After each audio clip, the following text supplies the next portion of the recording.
Les options américaines et les options européennes ont plusieurs différences que je vais vous expliquer dans ce cours.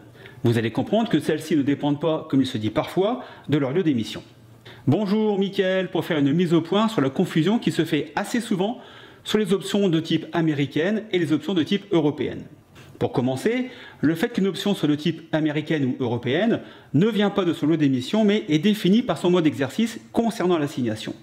Vous pourrez trouver des options américaines sur le marché européen et des options européennes sur le marché américain.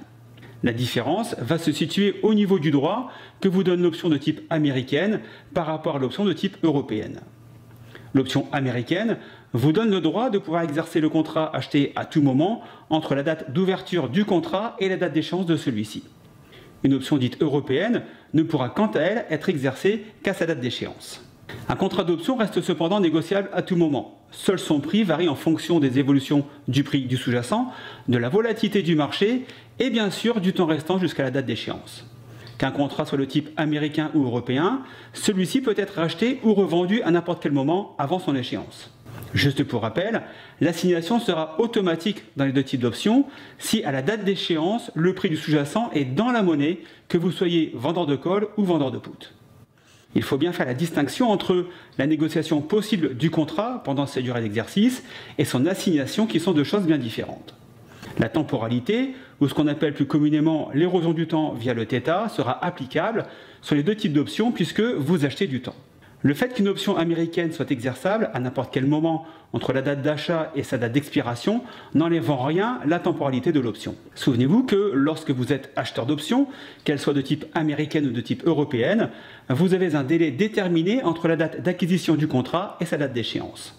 Si vous ne savez pas ce qu'est l'assignation, je vous invite à voir ou à revoir la vidéo sur ce sujet sur notre chaîne YouTube. Que ce soit de type américaine ou européenne, les options sont dites traditionnelles. La quotité du contrat sera de 100 titres pour un contrat d'option américain et de 10 titres pour un contrat d'option européen.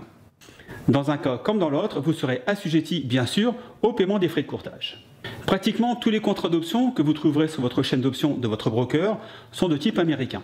Cela concerne les contrats pour les sous-jacents de type actions, matières premières, ETF, etc. Les contrats de type européen sont plutôt destinés aux indices comme le S&P 500, le CAC 40, le DAX, les devises ou le VIX. Il est à noter que les options sur indices type SPX, VIX, NDX, Futur S&P 500, etc.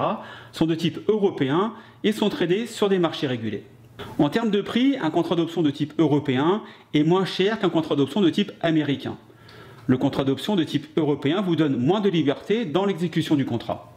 N'ayant pas le choix de la date d'exécution, le service proposé est moins important, donc le prix s'en ressent.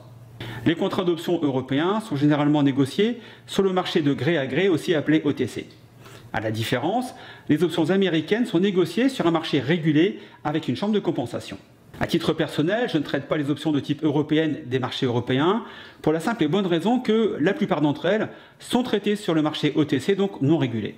De plus, le marché des options est réellement sur le marché américain avec plus de 6000 sociétés optionnables. En termes de liquidité, on peut difficilement faire mieux que le marché américain, car comme pour le marché action, sans liquidité, il est assez compliqué de gérer son risque de façon sereine.